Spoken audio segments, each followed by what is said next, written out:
ज्ञान शंभु चैनल के ज्ञान यज्ञ में आपका स्वागत है। परमात्मा तत्व क्या है? परमात्मा तत्व निराकार है, निर्गुण है, जिनका कोई आकार नहीं है, न ही कोई गुण है, जो न तो कभी जन्म लेता है, न तो कभी मृत्यु को प्राप्त होता है। जिस तरह सूर्य के अस्त होने पर सर्वत्र अंधेरा समाया हुआ होता है और सूर्य के उदय होने पर सर्वत्र प्रकाश समाया हुआ होता है, उसी तरह चाहे सूर्य अस्त हो, चाहे सूर्य उदय हो, चाहे अंधकार हो, चाहे प्रकाश हो, परमात्मा सर्वत्र समाये हुए हैं। परमात्मा धरती में, आकाश में, ब्रह्मांड में, सभी लोकों में, सभी कालों में, सभी युगों में सर्वत्र समाये हुए हैं। इसलिए कहते हैं, बिनु पद चलई सुनय बिनु काना, कर बिनु कर्म करय विधि नाना, आनन रहित सकल रस भोगी, बिनु वाणी वक्ता बड़ जोगी। तन बिनु स्पर्श नयन बिनु देखा, रहि न आए बिनु बास अशेषा, असब भांति अलौकिक करनी, महिमा जासु जाई नहीं वर्णी। अर्थात परमात्मा का स्वरूप कैसा है?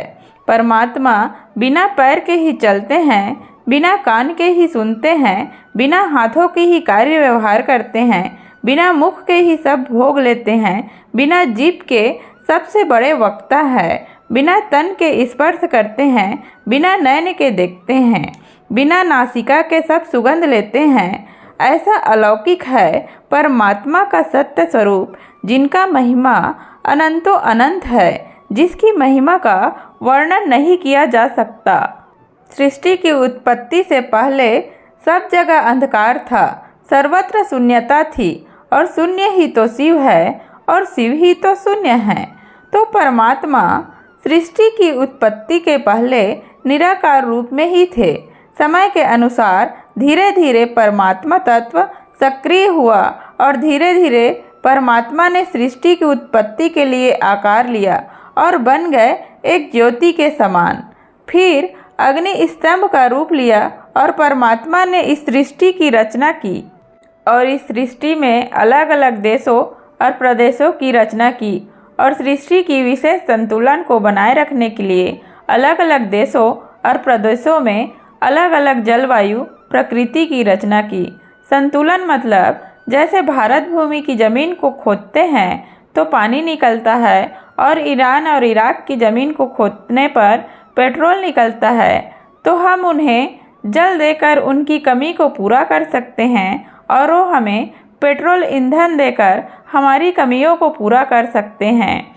तो इसी तरह सभी क्षेत्रों में सभी प्रकार के संतुलन को बनाए रखने के लिए परमात्मा ने अलग अलग देशों प्रदेशों में अलग अलग जलवायु की रचना की और इस प्रकार वनस्पतियों, वृक्षों, फलों और जीवों के अलग अलग देशों और प्रदेशों में अलग अलग प्रकार हुए।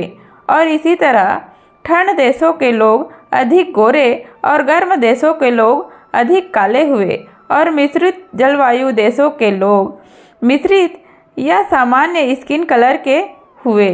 और परमात्मा ने हमारी समझ के लिए, हमसे प्रेम लेने और हमें प्रेम देने के लिए, हमें परमात्मा का महसूस कराने के लिए, आत्मा परमात्मा के मिलन के लिए परमात्मा ने इस भारत भूमि में और अलग अलग जलवायु देशों में साकार स्वरूप में अवतार लिया।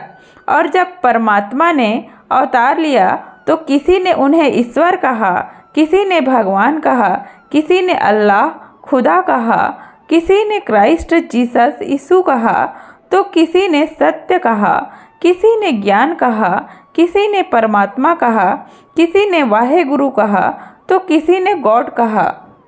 वही परमात्मा जब राजा दशरथ के यहाँ अवतरित हुए तो उन्हें राम कह दिया गया।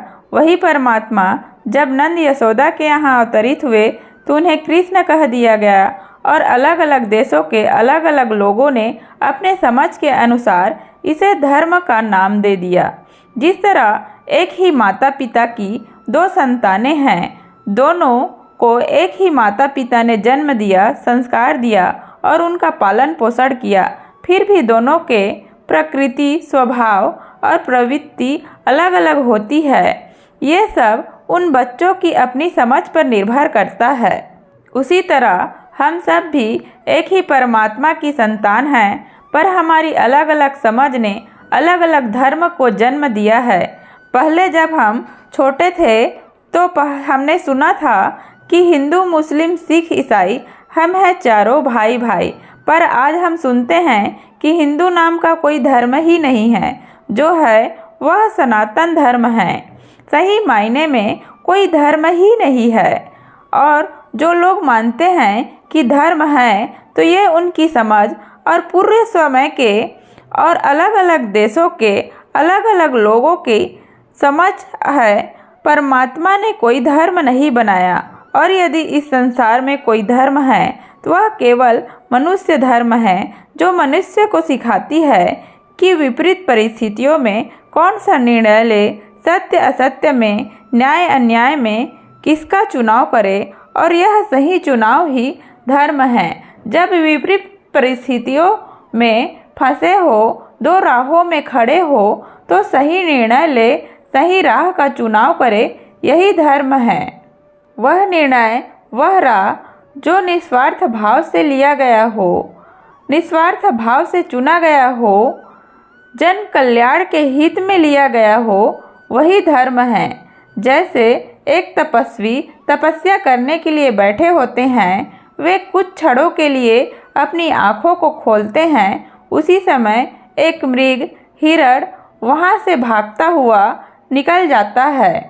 तभी एक शिकारी आता है और उस तपस्वी से पूछता है कि क्या आपने एक हिरण को भागते हुए देखा है? वह किस दिशा में गया है? अब यहीं पर मनुष्य का धर्म उत्पन्न होता है कि एक मनुष्य का धर्म क्या है।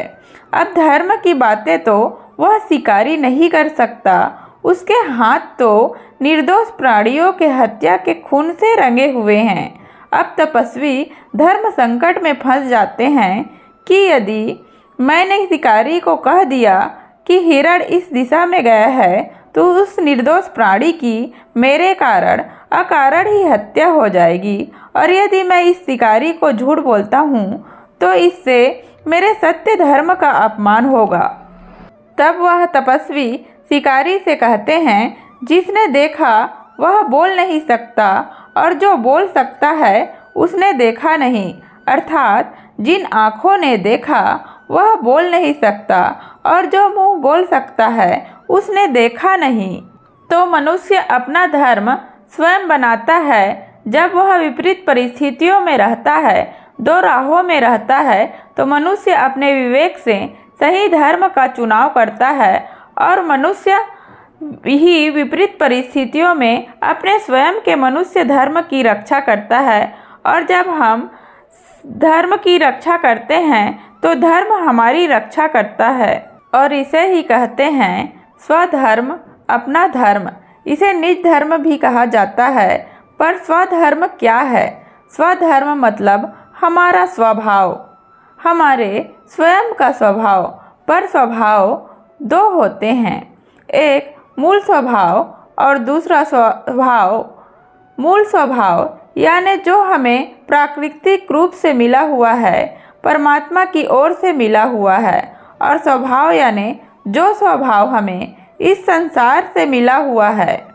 पर हमारा मूल स्वभाव ही हमारा स्वधर्म है। जैसे कोई हिंदू बच्चा मुस्लिम के यहाँ पल रहा है, और कोई मुस्लिम बच्चा हिंदू के यहाँ पल रहा है, और इस बात को कोई नहीं जान रहा है, तो क्या हिंदू के घर में पल रहा मुस्लिम बच्चा कट्टर मुस्लिम हो सकता है? नहीं। तो क्या मुस्लिम के घर में पल रहा हिंदू बच्चा कट्टर हिंदू हो सकता है? नहीं। यह कट्टरता का स्वभाव हमें बाहरी दुनिया से मिलता है, हमारे परिवार, आस पड़ोस के लोगों से मिलता है। कट्टर ईसाई, कट्टर सिख, कट्टर हिंदू, कट्टर मुस्लिम, यह स्वभाव हमें बाहरी दुनिया से मिला हुआ स्वभाव है। यह हमारा मूल स्वभाव नहीं है। हमारा मूल स्वभाव परमात्मिक गुणों से निर्मित है, जबकि हमारा स्वभाव संसारी प्रपंचों से निर्मित है। तो हमारा मूल स्वभाव ही हमारा स्वधर्म है।